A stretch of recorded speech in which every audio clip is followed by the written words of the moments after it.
Hello दोस्तों, नमस्कार। मैं भी एक आप सभी का बहुत बहुत स्वागत करता हूं आपके अपने इस उड़ूक परिवार में। तो साथियों, जैसा कि कल से एसएससी जीडी 2026 एग्जाम की शुरुआत होने जा रहा है, तो आज की इस क्लास में हम लोग 6 नंबर पक्का वाली प्रश्नों को डिस्कस करने वाले हैं। यदि आप सभी का पेपर 27 अप्रैल से लेकर 2 मई के बीच यानी पहले हफ्ता में होने वाले हैं, तो आज के इस क्लास के जो करंट अफेयर के मोस्ट इंपॉर्टेंट सवाल को डिस्कस करेंगे, उसे आप सभी को तैयार कर लेना चाहिए, क्योंकि इस क्लास से जरूर है कि आपके पेपर में 3 सवाल पूछा जाएगा। करंट अफेयर के अलावा हम लोग स्टैटिक जीके के भी सवालों को डिस्कस करने जा रहे हैं।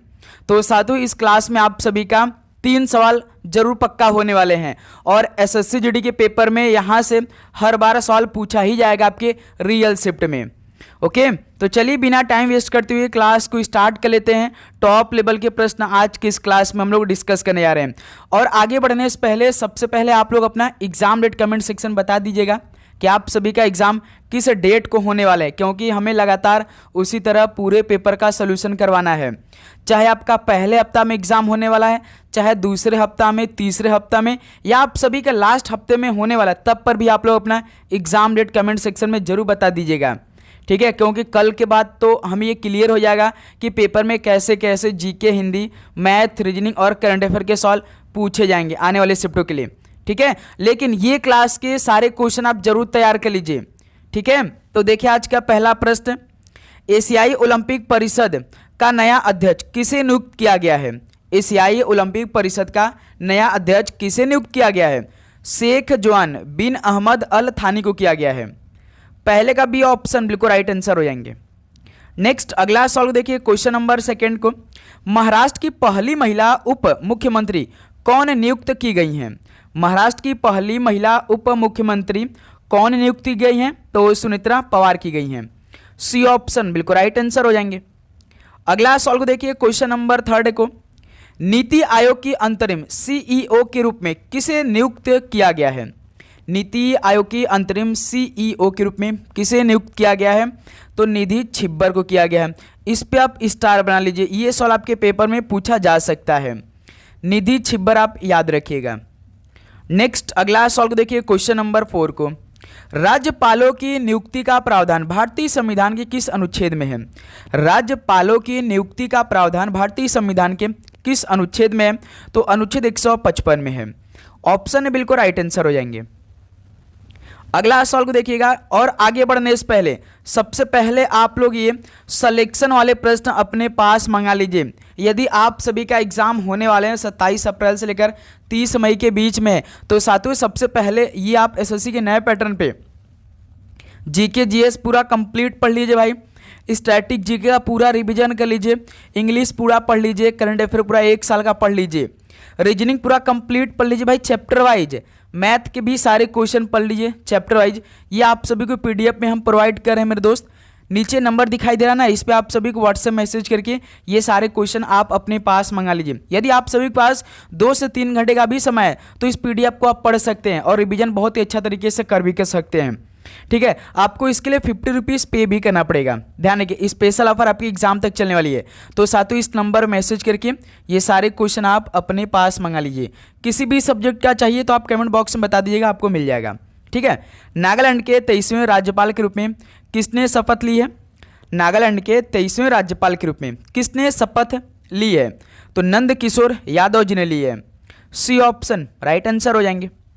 अगला सवाल को देखिएगा, क्वेश्चन नंबर 6 को, राष्ट्रीय पिछड़ा वर्ग आयोग एनसीबीसी का नया अध्यक्ष किसे नियुक्त किया है?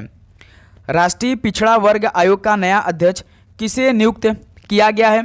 तो ध्यान रखिएगा, साध्वी निरंजन ज्योति को किया गया है। ऑप्शन भी बिल्कुल राइट आंसर है। अगला सवाल को देखिए, क्वेश्चन नंबर 7 को, यूनेस्को का पहला अरब महानिदेशक कौन बना है? यूनेस्को का पहला अरब महानिदेशक कौन बना है? तो खालिद एल इनानी बने हैं। सी ऑप्शन बिल्कुल राइट आंसर हो जाएंगे। नेक्स्ट अगला सवाल को देखिए, क्वेश्चन नंबर 8 को, किस आईपीएस अधिकारी को एनआईए के महानिदेशक यानी डीजी का अतिरिक्त प्रभार सौंपा गया है? किस आईपीएस अधिकारी को एनआईए के महानिदेशक का अतिरिक्त प्रभार सौंपा गया है? तो सदानंद वसंत डेट को किया गया है। ऑप्शन है बिल्कुल राइट आंसर हो जाएंगे। नेक्स्ट अगला सवाल को देखिए, क्वेश्चन नंबर 9 को, भारतीय महिला हॉकी टीम का मुख्य कोच किसे नियुक्त किया गया है? भारतीय महिला हॉकी टीम का मुख्य कोच किसे नियुक्त किया गया है? तो सोजर्ड मारिजने को किया गया है। नाम भी याद रखिएगा आप लोग, इनका नाम थोड़ा सा अलग टाइप का, मारिजने लास्ट में ही है, ठीक है। ऑप्शन ए राइट आंसर हो जाएंगे। अगला सवाल देखिए क्वेश्चन नंबर 10 को, भारतीय खाद्य निगम यानी FCI के अध्यक्ष और प्रबंध निदेशक के रूप में किसे नियुक्त किया गया है? बताइए, भारतीय खाद्य निगम के अध्यक्ष और प्रबंधन निदेशक के रूप में किसे नियुक्त किया गया? तो रविंद्र कुमार अग्रवाल को। तो इस सवाल का डी ऑप्शन बिल्कुल राइट आंसर हो जाएंगे। अगला सवाल को देखिए क्वेश्चन नंबर 11 को, विदेश व्यापार महानिदेशालय यानी DGFT के महानिदेशक कौन नियुक्त किए गए? तो साथियों, विदेश व्यापार महानिदेशालय के महानिदेशक कौन नियुक्त किए गए हैं? तो लव अग्रवाल किए गए हैं। तो बी ऑप्शन इस सवाल का राइट आंसर हो जाएंगे। अगला सवाल को देखिए क्वेश्चन नंबर 12 को, महाराष्ट्र के नए पुलिस महानिदेशक यानी DGP किसे नियुक्त किया गया है? महाराष्ट्र के नए पुलिस महानिदेशक किसे नियुक्त किया गया है? तो सदानंद वसंत दाते को किया गया है। सी ऑप्शन बिल्कुल राइट आंसर हो जाएंगे। और एक बात कि आप लोग चैनल पे नए हैं तो चैनल को सब्सक्राइब करके नोटिफिकेशन को भी ऑन कर लेंगे, ठीक है। परमाणु ऊर्जा नियामक परिषद के नए अध्यक्ष कौन नियुक्त किए गए? तो साथियों, परमाणु ऊर्जा नियामक परिषद के नए अध्यक्ष कौन नियुक्त किए गए हैं? तो AK बालासुब्रमणियन किए गए हैं। तो ऑप्शन है बिल्कुल राइट आंसर हो जाएंगे। अगला सवाल को देखिए क्वेश्चन नंबर 14 को, परिधान निर्यात संवर्धन परिषद का चेयरमैन किसे नियुक्त किया गया है? परिधान निर्यात संवर्धन परिषद का चेयरमैन किसे नियुक्त किया गया है? तो A शक्ति वेल को किया गया है। तो बी ऑप्शन इस सवाल का राइट आंसर हो जाएंगे। नेक्स्ट अगला सवाल को देखिए क्वेश्चन नंबर 15 को, भारत तिब्बत सीमा पुलिस जो ITBP है, इनके नए डायरेक्टर जनरल कौन नियुक्त किए गए हैं? बताइए, ITBP के नए डायरेक्टर जनरल कौन नियुक्त किए गए हैं? तो शत्रुजीत सिंह कपूर किए गए हैं, ठीक है। डी ऑप्शन बिल्कुल राइट आंसर हो जाएंगे। अगला सवाल को देखिए क्वेश्चन नंबर 16 को, गुजरात सरकार ने गिफ्ट सिटी का नया अध्यक्ष किसे नियुक्त किया है? इस पे आप स्टार बना लीजिए, ये भी सवाल आपके पेपर में आएगा कि गुजरात सरकार ने गिफ्ट सिटी का नया अध्यक्ष किसे नियुक्त किया है? तो उदय कोटक को, ठीक है। ये सवाल आप कभी भूलेंगे नहीं, उदय कोटक याद हो गया अभी इस क्लास में आप सभी को। अगला सवाल को देखिए 17 को, भारतीय चार्टर्ड लेखाकार संस्थान के अध्यक्ष कौन नियुक्त किए गए हैं? भारतीय चार्टर्ड लेखाकार संस्थान के अध्यक्ष कौन नियुक्त किए गए हैं? तो CA प्रसन्ना कुमार D को किया गया है। सी ऑप्शन राइट आंसर हो जाएंगे। अगला सवाल को देखिए क्वेश्चन नंबर 18 को, हाल ही में स्थापित NDC का पहला चेयरमैन किसे नियुक्त किया गया है? तो साथियों, हाल ही में स्थापित NDC का पहला चेयरमैन किसे नियुक्त किया गया है? तो डॉक्टर संजय तिवारी को। डी ऑप्शन बिल्कुल राइट आंसर हो जाएंगे। नेक्स्ट अगला सवाल को देखिए क्वेश्चन नंबर 19 को, गेल इंडिया लिमिटेड के नए चेयरमैन और मैनेजिंग डायरेक्टर के रूप में किसे नियुक्त किया गया है? गेल इंडिया लिमिटेड के नए चेयरमैन और मैनेजिंग डायरेक्टर के रूप में किसे नियुक्त किया गया है? तो दीपक गुप्ता जी को। ऑप्शन से बिल्कुल राइट आंसर हो जाएंगे। अगला सवाल को देखिए क्वेश्चन नंबर 20 को, नौसेना आयुध महानिदेशक के रूप में किसने पदभार ग्रहण किया? नौसेना आयुध महानिदेशक के रूप में किसने पदभार ग्रहण किया है? तो BP सिंह ने। तो सी ऑप्शन बिल्कुल राइट आंसर है। ओके, अगला सवाल को देखिए क्वेश्चन नंबर 21 को, G7 शिखर सम्मेलन 2026 का आयोजन किस देश में किया जाएगा? G7 शिखर सम्मेलन 2026 का आयोजन किस देश में किया जाएगा?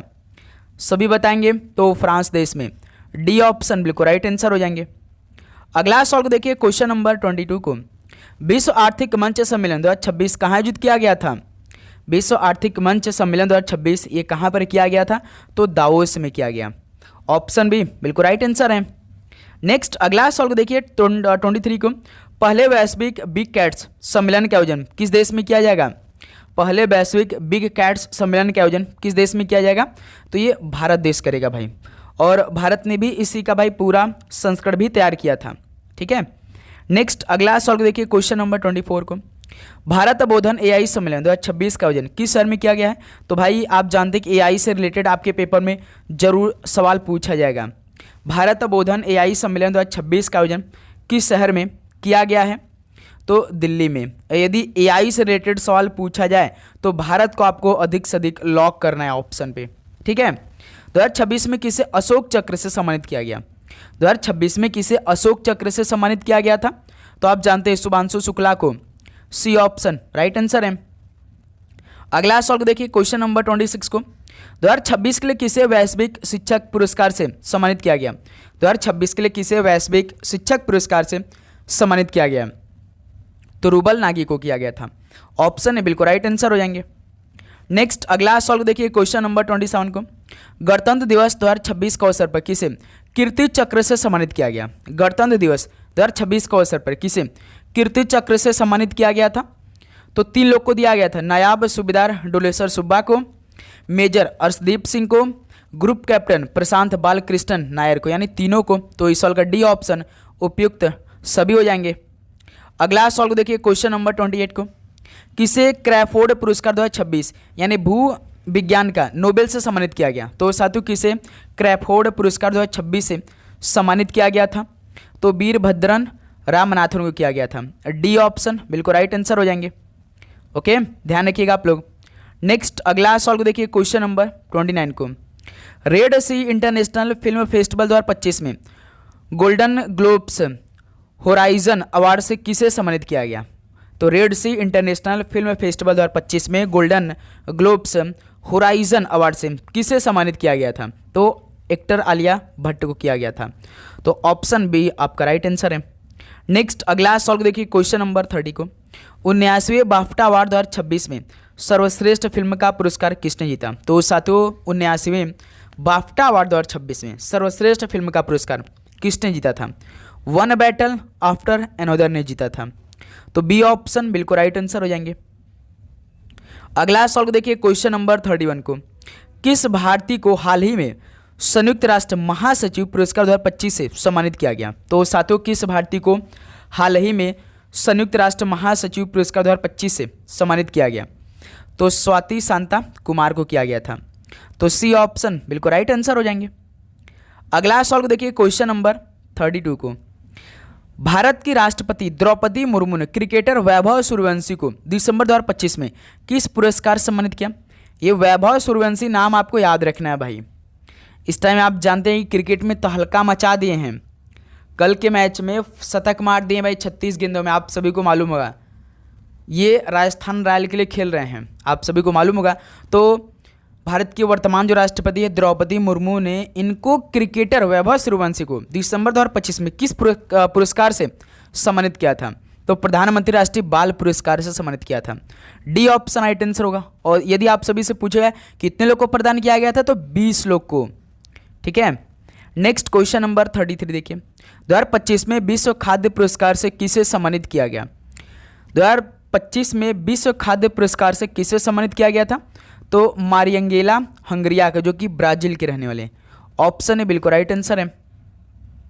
अगला सवाल को देखिए क्वेश्चन नंबर 34 को, 2025 में शांति के क्षेत्र में नोबेल पुरस्कार से किसे सम्मानित किया गया?